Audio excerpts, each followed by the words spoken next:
Okay, so we've seen Aquinas' arguments, the 5 ways that human reason can prove the existence of God. And that's in Article 3 of Question 2 of the Summa. But let's look at more closely at the objections and replies. The first objection is basically focuses on one of the classical arguments against the existence of God, the problem of evil.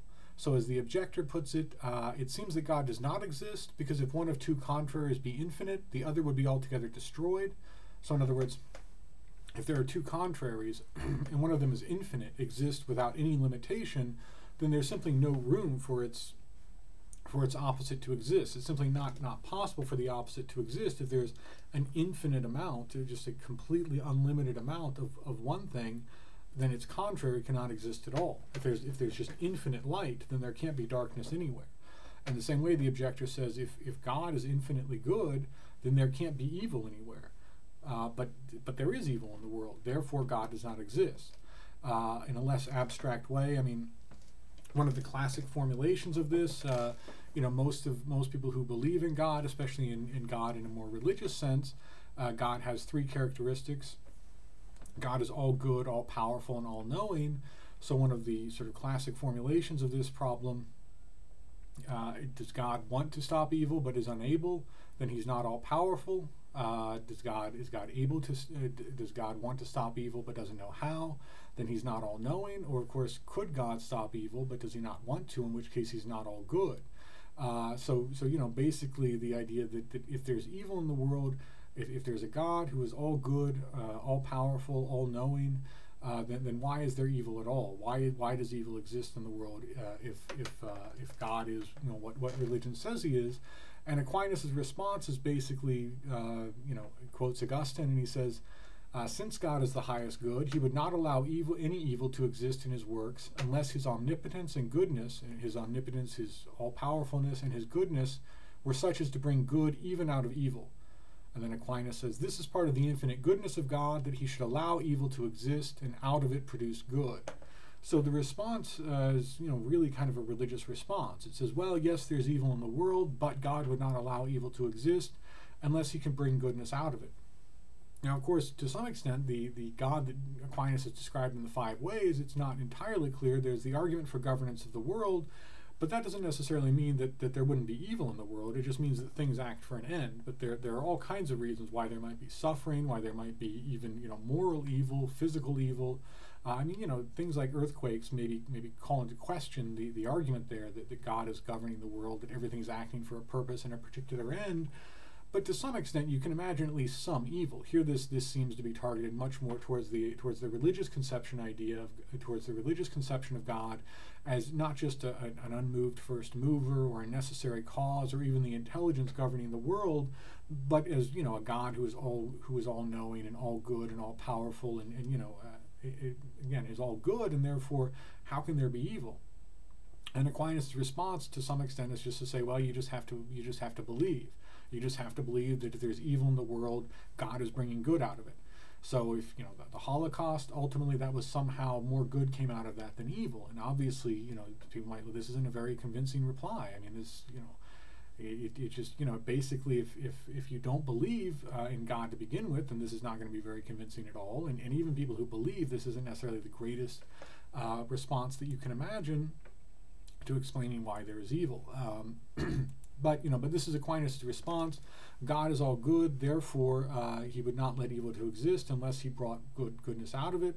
Maybe he would reply and say even acts of great evil like the Holocaust, the goodness in allowing people to have free will outweighs all of the evil that they do with that. But then you would come back to another sort of different part of this classic argument against the existence of God, what's called physical evil, earthquakes, disease. These things kill the innocent as well as the guilty. It's not clear why they would be necessary. It's unlike human free will, which you might say, well, humans do terrible things, but again, the goodness in allowing them to have free will and therefore choose their own salvation or their own lack of salvation or damnation. You can say, well, the good in that, the good in human free will outweighs even all the terrible things that human beings do. And again, that's not necessarily obvious. People may not agree with that. But then there's the argument, what about physical evil? What about earthquakes? What about disease? What about things that afflict innocent people as well as guilty? Why do those things exist? How is this evidence that there's an all good, just God, earthquakes and so on? And so again, Aquinas here just comes back to saying, well, these things wouldn't exist unless God was bringing more good out of them. So that's his objection to that, or that's his reply to that objection.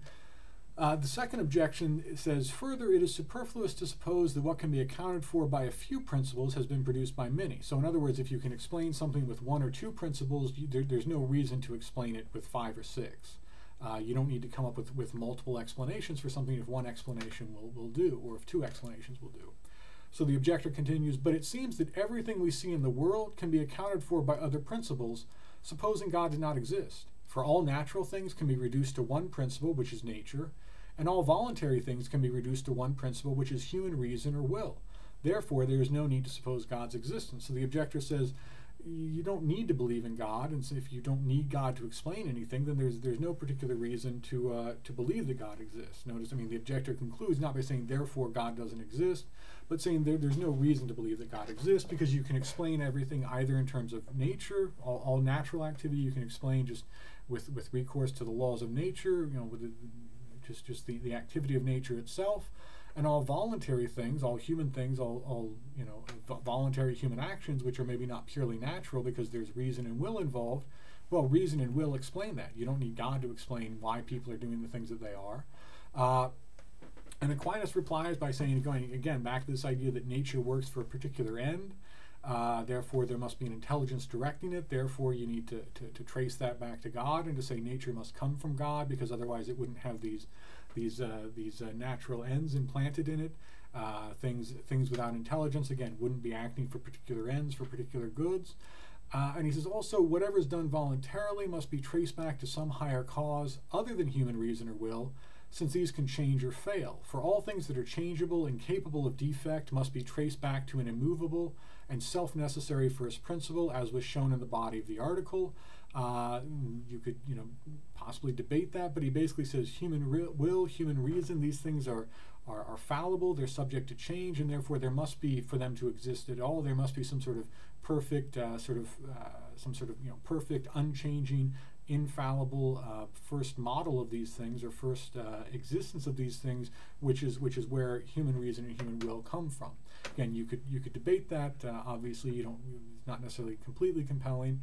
And then the idea that he says nature acts for ends. So if you wanted to criticize or object here, or sort of try to refute him here, you would go for the idea that nature is actually operating according to final causes, final ends, determinate ends, as he says here. If you were to say, as modern science largely does, nature is not acting for determinate ends. Nature is not acting for final causes or for ends at all. It's simply the play of totally impersonal, irrational forces. And we'll see that's very much Thomas Hobbes's argument. That's one of Hobbes's major disagreements with Aquinas, and with all kinds of traditional religious philosophy and theology and so on. And we'll see how this is such a fundamental difference in all the things that come from this. Hobbes saying nature does not act for ends. Nature does not act for purposes. Nature is simply the play of impersonal, irrational forces like gravity, and it's a very different picture of the world, but also therefore of humanity, that emerges if you see things that way, as Hobbes does. So we'll see all of this later, but basically here are the objections, the argument from evil, the argument that you simply really don't need to believe in God to explain the world, and these are Aquinas' responses that may not be totally convincing to people.